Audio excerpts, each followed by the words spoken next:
Asia Minor, in western Turkey, there was a city called Pergamum, and it was a very wealthy, powerful city belonging to one of Alexander's other generals, Attalus, and his family.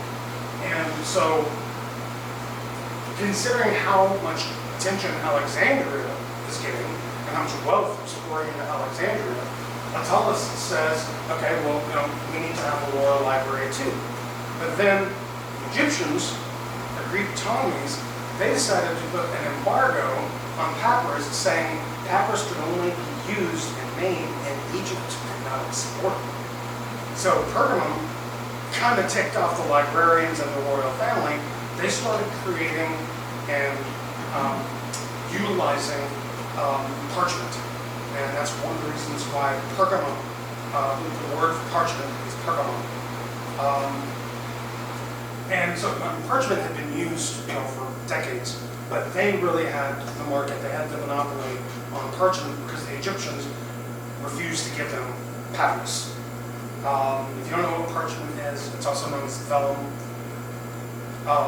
It's basically the skin of newborn or prenatal sheep, which sounds kind of gruesome, but it's very pliant. It's, you can write on it. So Pergamon's library is a center of all things cultural. The Greek writer Plutarch, there's some Macedonian here, is Pergamum right there in reference to Greece. Here is an artist's reconstruction of what the Tower of Pergamum would look like. So we have the library right here. This is during the Roman period, so this is much later than the time period we're talking about the Hellenistic kings. This is one of the rooms that contain part of the collection of the library of Pergamum. So we actually do have physical evidence of a library from this time period. It's just not in Alexandria, where we want it to be. Beginning of the end. I do want to get through this. I know we've got probably about 5 more minutes, and then we need to maybe introduce some Q&A. Some posited that Julius Caesar burned the library in Alexandria in 48 BCE during what he calls the Civil War between him and the Egyptian forces. Others suggested dates of the library's destruction was one, the attack of Aurelian in 270, 275. Aurelian was kind of an nut job, so I would not count that out. Pope Theophilus, once we get to the Christian period, Pope Theophilus of Alexandria agreed to destroy previous pagan knowledge in the name of the God that he believed in 391. This is my target. I think that this happened. But just because we have this destruction in 391 CE doesn't mean the library disappears. That just means that Theophilus wrought some pretty major damage. And there were race riots as well. Race riots, inflation, like tons and tons of stuff going on. And then, of course, the Orientalist version, which I do not like, it's the last version, quote unquote, historically, is the Muslim conquest of Egypt. So if the library was destroyed by Julius Caesar, it supports the story that Mark Antony gave the contents of the library of Pergamum to Cleopatra as a wedding gift to replace what Caesar had burned, or what Caesar had destroyed. The common theory about that is that it was books on the wharf that were destroyed. Right. Yeah. Because the library was too far from the sea. Too far inland. To fit with the story, the legend. Right. Well, Aeolus Gallus and several other ancient authors say that warehouses and books were burned. Right. They don't say the nature of the books, or we assume warehouses would be near the harbor. But it doesn't say anything about the library. Right. It just says books. Well, if you're in an international port, you're going to have log books. You're going to have inventory lists. Various other things, being stored in this area. Possibly books that will eventually go to the library, but not necessarily the library itself. Good point. Okay, that's too much information, so Judea, we've already covered that. Manetho was one of the historians that was asked by Ptolemy II to write a history of Egypt. And so Manetho was actually an ancient Egyptian priest and scribe. He had a lot of different books that are attributed to him. We don't have his original work called the Didache, or the History of Egypt. This work is essentially important to me as an Egyptologist and to my colleagues, because this is where we get our sense of Old Kingdom, Middle Kingdom, New Kingdom, the dynastic system of how Egyptian chronology was organized. It comes from this dude, from Manetho. So he also wrote the Book of Sophis, probably astronomical. The Sacred Book, well, that's not fake. The Epitome of Physical Doctrines, okay, that sounds interesting. On festivals. The Ancient Religion and Ritual, on ancient religion and rituals. Again, not very general at all.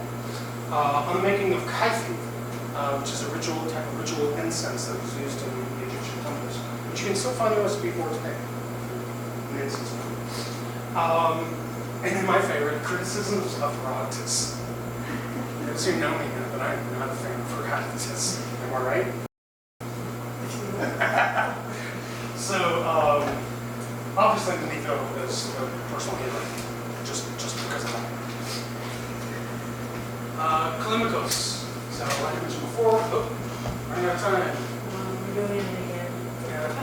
Who's that to this? So, like I mentioned before, Callimachus, he comes in, he's not like a major, scholar or anything, but he basically compiles and organizes and restructures the organization of the library itself, creating the bibliography in his work called Mechanicus, which translates as lists.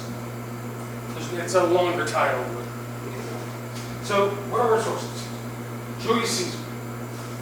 So the first authority on the burning of the library could come from Julius Caesar himself in his self-authored work, Civil Wars.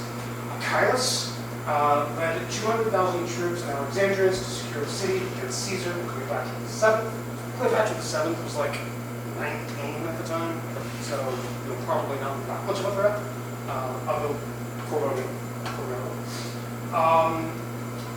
In the attempt to seize the warships in the port, Caesar apparently, and to kill us, Caesar apparently was the task of burning the ships in the port. The ship's masts purportedly fell into the city streets, and then the city streets caught fire, and that's when the Library of Alexandria burned down. Has anybody ever seen the classic 1963 movie Cleopatra with Elizabeth Taylor? Yeah. Remember when she comes in and she's, she faces down, Julius Caesar, and she's like, "Do you smell smoke?" And she just completely goes off. She's like, "How very dare you, any barbarian, set fire and destroy one human thought?" That's not purported from the ancient, scripts or anything like that, but I think it's entirely fake that she would embody that. So he set fire to the ships. Supposedly, the ships fell into the city streets. Herodotus, very little known as a attributed biographer of Caesar. He is the historian of the Alexandrian War. He provides a detailed strategy of gaining an upper hand in street-to-street fighting, including knocking down buildings and walls in order to gain the defensive. Why not burn them? Here's a quote. He cannot effect this purpose by burning the town, for Alexandria was nearly safe against fire, because the houses were built without wooden floorings and timber, and were made of masonry with vaulted arches, and the roofs, which were made of rubble or paved materials. So that kind of makes sense, and it kind of goes along the lines of what Eric was saying earlier about how flammable was Alexandria. Not very. Egypt is not known for its wood, to be honest. There would be very few wooden elements in any sort of domicile, whether it's domestic or royal or an administrative building or whatever. Very, very few elements, certainly not enough to, cause this massive fire. Almost the whole city of Alexandria was excavated and contained cellars which were connected to the Nile, cisterns. By these means, water was brought into private houses, and gradually, in a certain time, the water became clear and the mud subsided. There is no mention of the burning of books, the library, or the museum. He mentions the battle, but he doesn't mention anything about the books. Cicero, another one of my personal favorites. He was an accomplished Roman orator, hated Caesar, which I kind of did, and fought extensively against Caesar's campaign in Gaul, his adventures in Egypt, and of course, his particular romance with Cleopatra, whom Cicero called a whore and a witch, because she had ensnared, the great general, the general that he hates. So he's going to castigate her, right, but not go against Caesar necessarily. And if the library were burnt under Caesar's occupation during this civil war of the Alexandrian Wars, Cicero would be the first to say, Caesar did it. He destroyed, 300 years of collective knowledge. Cicero would have said that. He doesn't. There is no mention of the burning of books, the library, or the museum. Strabo, my dude. He only mentions Caesar in reference to the military devastating the island of Pharos, where the lighthouse is. He does not mention a fire or near the royal quarter, where the library would have been located. The library was considered to be royal property, personal, private, royal property, subsidized by the state. It was not a public library. Of the museum, Strabo mentions the director is appointed by Augustus, so Augustus, the first Roman emperor, alone among the priesthood. The museum, the garden and palace of the temple, and palace once exclusive in the exclusive Lucian, the royal quarter district, now open to the public. So very early on in the Roman occupation of Egypt, the library is not just an exclusive property of scribes and scholars, it's now open to everybody. So if you were a farmer, you just might happen to know how to read and write, you could go into the library. He also describes the Soma, the circular mausoleum of Alexander and the Ptolemies. And again, it's like 300 years after Alexander's death. So, we still have this massive monumental mausoleum that contains the body of Alexander the Great, as well as all of the other members of the Ptolemaic family. There was no mention of a library, likely because there was no separate building which housed it. Strabo is just talking about the museum. And like I said earlier, about 17 hours ago, more than likely, the building, structure of the museum also contained the library. The library is a collection, not necessarily an institution in and of itself, independent of the museum. I'm going to have to, please tag this. Basically, we can all assume that from here on out, nobody mentions anything about burning books, libraries, or museums. There is a... See, look at all these people. Okay, so this is going to sum it up for a moment, and then I'll jump ahead to the very end. So as the account of the fire is repeated, so too are its consequences, ever more disastrous. So basically, drama builds over time. In the first century, Seneca mentions the loss of 40,000 books. And again, I think that that's probably what Eric was referring to, that books were burned. Not library books necessarily. It could be books that were along the harbor, because the library was located further inland. In the 2nd century CE, Aulus Gellius mentions that the damage of burned books was 700,000, which borders the entire collection, the estimated entire collection of the Great Library. In the 3rd century, Dio Cassius, the loss of books of the greatest number and excellence. He doesn't give us a number. In the 4th century, Ammianus the burning of a priceless library and 700,000 books. So Ammianus actually agrees, kind of with Aeolus.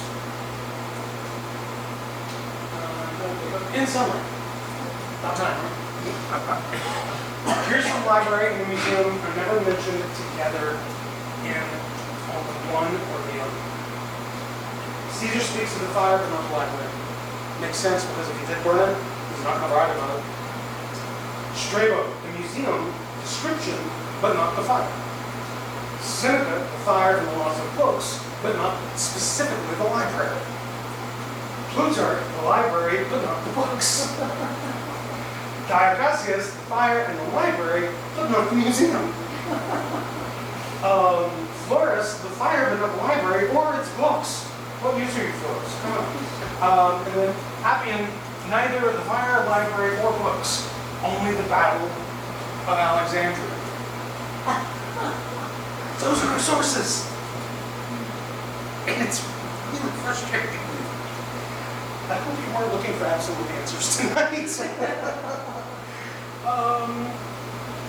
I do want to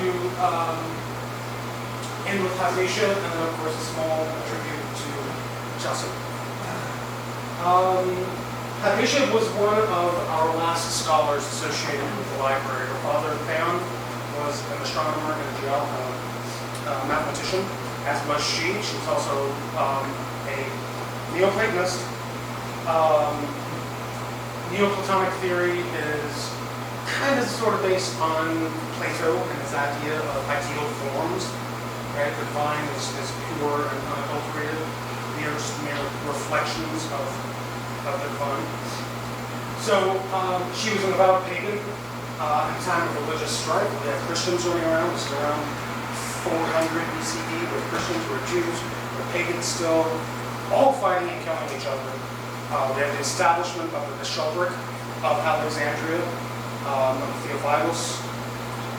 Hypatia was also one of the first women to study math, astronomy, and philosophy. The last known member of the museum was the mathematician and astronomer Theon, Hypatia's father. And then Hypatia continued the work, but she's not directly related to the library or the institution. There's not a lot that's known about it. We don't even know who her mother was. Right? We don't really know her father. Hypatia's date of birth is contested. Scholars will know that she was born in 47 BCE, but modern historians believe 350 to be more likely. The text of her mother is going to be history. Hypatia established herself as a philosopher in what is now known as the Neoplatonic school, a belief system in which everything emanates from the one. Her student, Synesius, would eventually become a bishop in the Christian church and incorporate Neoplatonic principles that he learned from a literate woman, God forbid, in the doctrine of the Trinity. Her public lectures were popular and drew crowds. Donning the robe of scholar, the lady made an appearance in the Roman center of the city, expounding in public to those who were willing to listen on Plato or Aristotle, the philosopher Amasius wrote after her death. So this is, these are a few images that I've taken from the internet. This is from an artist who really explains. Hypatia is depicted as being a noble beauty. We also have Hypatia being played by the actress Rachel Weisz in the movie Agora, which is about the life of Hypatia in this very turbulent time of paganism and early Christianity. No disrespect, it's kind of a low-budget film. It's a independent film, Spanish, but it's good. It's definitely worth the watch. I've watched it several times, mainly because I love Hypatia. And then, of course, if you have ever seen The Good Place, which I'm obsessed with during the pandemic, literally watched it 23 times. Hypatia actually appears in the afterlife, and she helps. I mean, no spoilers. She actually helps to solve the answer to the universe, and I think that that's a lovely way to kind of memorialize a real life human woman who was brutally beaten. She was dragged from a chariot. She was stripped naked, beaten, taken into a church, killed, and then her flesh was excoriated, scraped from her body by broken tiles. And then her body was burned. And these were Christians who did this.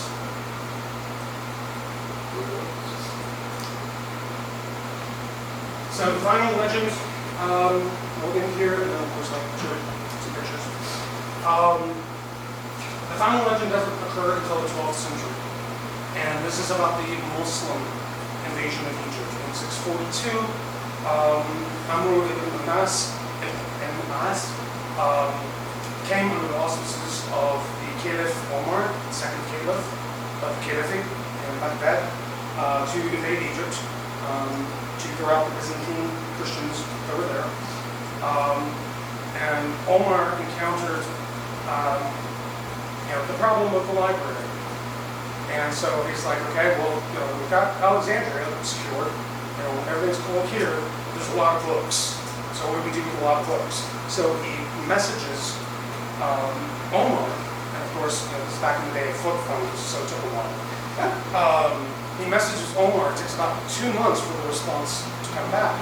And his initial question was, okay, well, we've secured Alexandria, we've got the riches of Egypt, what do we do with all of these books? And Omar, the Caliph, says, well, if these books contain what is in the Quran, then they are superfluous. If they contain what is not in the Quran, then they are blasphemous. Proceed and burn them. That's the last story we have. But that was also written by Christian authors of the 12th century. What's happening during the 12th century? The Crusades.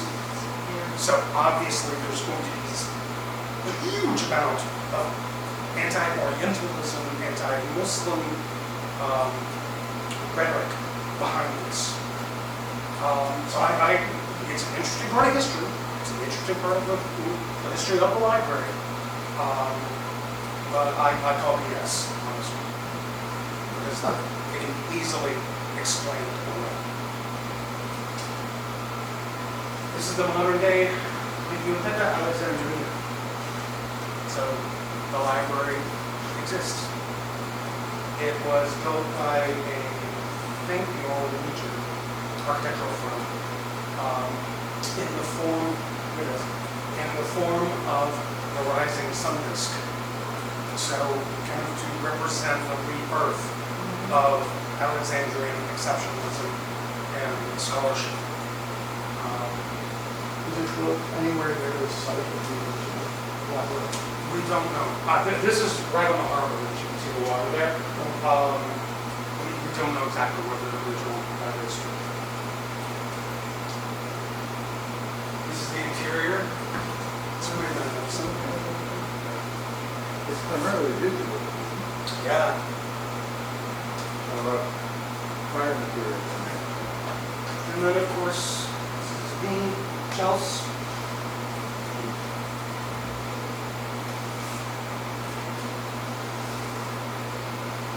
All right.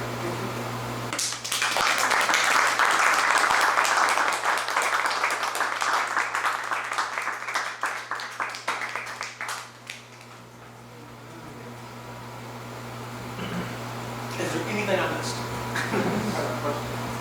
Sure. Yeah. If you put the timeline of libraries, would you add emphasis to the timeline where the library was visited? Oh, that's a good idea. We should actually incorporate this. Library also. That's what I thought it was going to be. Oh, okay. I'm sorry. Yeah. Oh, no, it's all right. I mean, this class, as you can see, I ran over. This class I've actually taught 2.5 hours for 8 weeks. And so there's a lot of material. That's my husband. He knows how I obsess and freaked out even to the last minute today about editing the information. So unfortunately, yeah. What's interesting about it, it's the climate that it's in. They figured out how to build to reduce the humidity of books. Building double walls. It's the only library building I'm aware of. It's just double wall to control the interior innovation. all the condensation. Right, reduce rot. Reduce the rot, the worms. I didn't know that. I honestly don't know that much of it. I've heard of it, Texas, but I've not done that much research on this. But thank you. Yes, sir. Were there such a thing as head librarians at that time? Yes. Yeah, there were head librarians. We have a list that Kalimikos actually gives us. He gives us kind of a list of who was in charge of the library at certain specific times, how long they were in charge of the library and the collections. Was Hypatius in charge at one time? I read that somewhere. Hypatia? Yeah, was she in charge? Not that I'm aware of. I don't know that, but I thought I remembered that. How was it organized internally? Do any of the ancient authors talk about that? Like, there was the Greek section, there was the Babylonian section. Yes. Yeah, the different collections were organized around basically the country of origin, in a way. But everything, even if it was like an ancient Egyptian history text or whatever, written in hieroglyphic, it would still be translated into Greek. So there was a level of Greek exceptionalism in this institution. Yes? Hey, so like, you're, as an Egyptologist, you're speaking to your conception of collective memory, this was a really big year for you as an Egyptologist because of anniversary, bicentennial of the deciphering of the Rosetta Stone and centennial of the discovery of the copies. Yeah. Yeah. It actually didn't correspond. Whenever I initially created this class, this was back in 2016, I really wasn't even thinking about the anniversary, to be honest. But of course, among the Egyptology colleagues that I have, my husband calls them the nerd herd. It's been nothing but Egypt and Tut and Rosetta Stone for the past year.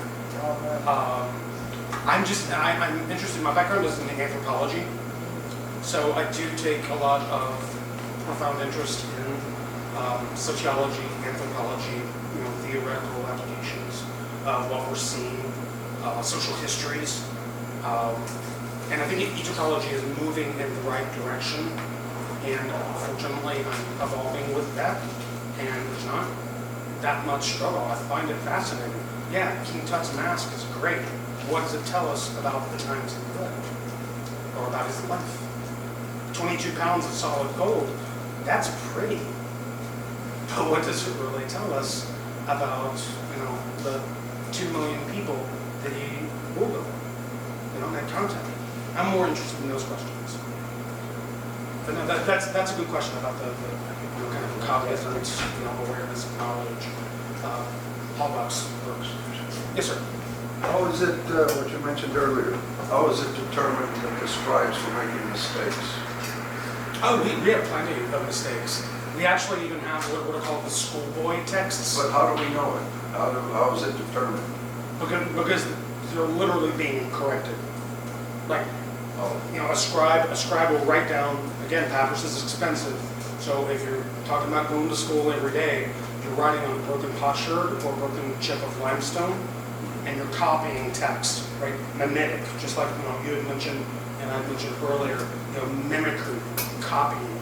And so if you copy something wrong, or what you're copying is half decayed, then you're going to have to guess what that lacuna, what that blank space is.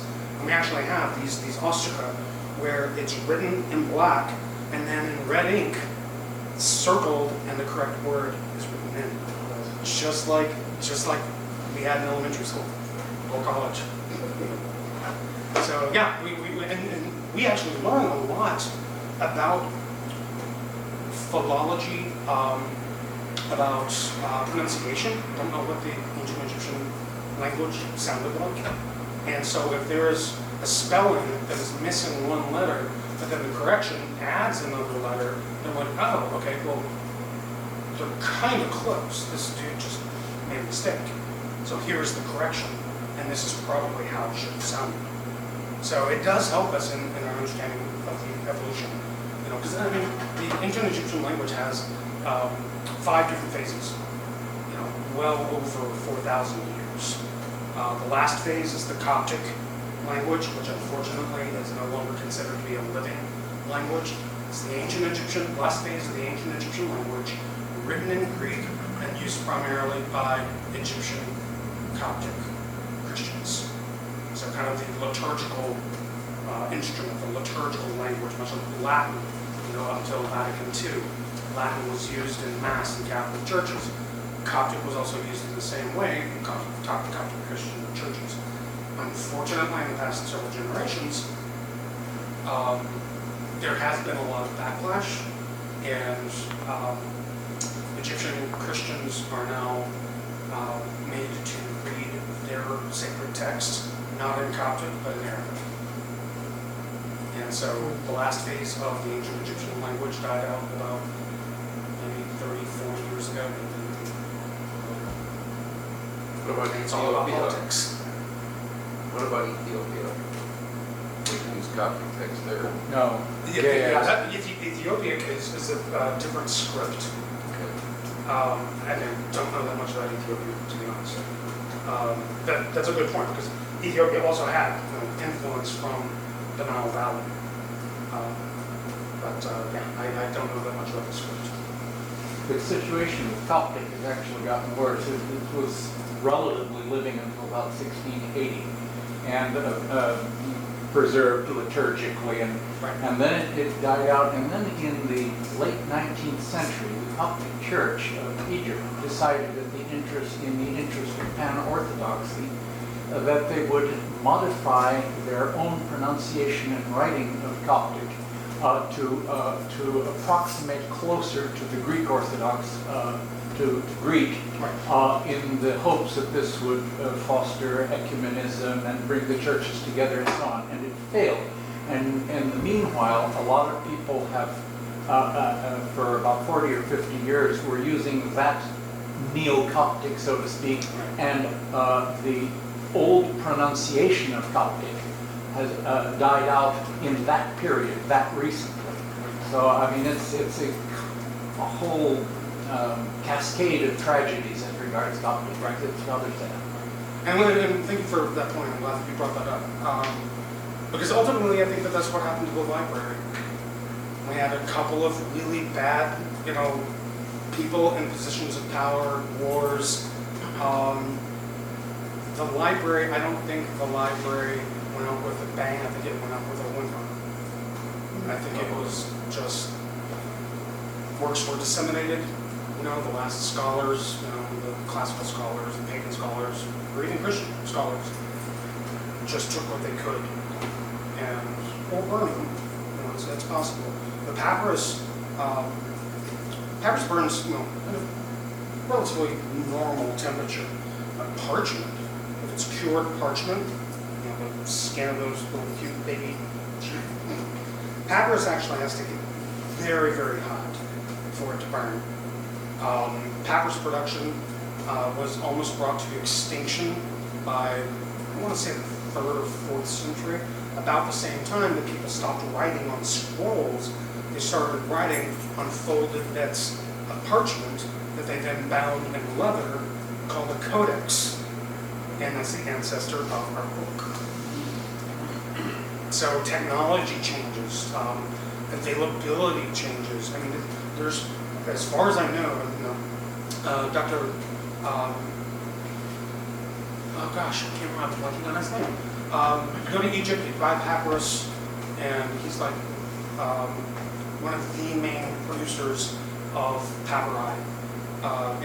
Painted for tourists and things like that, which are perfectly fine. The language is good, the art is good. He has professionals doing this. Can't remember his name. But he has this enormous farm outside of Cairo where he intentionally grows the native papyrus plant because it's very sparse throughout the rest of Egypt. Papyrus was basically overformed 2,000 years ago. That's why they made the change, in late antiquity and then during the medieval period to parchment. Because papyrus was papyrus was supplying the entire Roman world, right? And you're talking about all of North Africa, all of Western Asia, all of Europe, using this one material that comes from this one source, you're going to overfarm. Isn't it like pussy willows in the swamp? What's that? I always thought papyrus was like pussy willows growing in swampy land. It's Yeah. practically a weed plant, and you've got the Nile Delta, which is swampy, used to be at least. No, it's very swampy. Is it growing wild all over the place? In some places, yeah, because in ancient Egypt, you've got the Nile corridor, and you do have areas of patchy swampiness. But then, of course, you've got the Nile Delta up near the Mediterranean, where it kind of branches out, and you've got a series of, various canals, tributaries of the Nile River, emptying out into the Mediterranean. So you're going to have a very, very wet climate Is there. there an issue then, a difference between cultivated, genetically modified papyrus that's used to make paper and the wild stuff that's utilizable? I'm not sure about that. I don't know that much about Okay. like the genetically modified stuff, like But you've seen the Delta roll. and then stripping and stripping and stripping, then laying them down, then laying them crosswise, pressing them, rolling them, waiting until they dry. It's easier. It sounds cruel, but it's easier just to kill a big sheep. Well, there's a process there. There's a process there too. I mean, there's lime and Exactly. scraping. One of the factors in papyrus, of course, it keeps better when dry. And so Europe is much wetter than Africa. So papyrus, you will see it in Egypt, it's a perfect place for papyrus. But France, for example, with all its rivers, papyrus doesn't stand a chance there. So, Well, and to your point, actually, to both of your points, the Nile Delta, where it's closer to the Mediterranean and it is swampier, it's almost like southern Louisiana, very swampy. We have barely any papyrological or even organic wooden materials from excavations in the Delta. Sure. But we do have them in the Nile Valley where it is much drier. Right. Because you're away from that source of moisture. So, good points on both ends. If there are any other questions, Before anybody leaves, I'm going to hand out a few bookmarks if you don't have any of our bookmarks already. So, these are actually bookshop.org bookmarks, and if you go and scan this QR code using the camera on your iPhone, it'll pull up a link, and you can buy books, and part of the proceeds will go towards heirloom, even though you're buying them online. So, they're also bookmarks, so multi-use. And if there's anybody who's not familiar with the bookstore, we are an all-volunteer, not-for-profit, awaiting our tax exemption. Our profits go to support 2 academic scholarships for indigent kids with ability to benefit to go to college, and a woodworking scholarship. So if you haven't been to the store, please come and visit. Thank you, excellent. thank you guys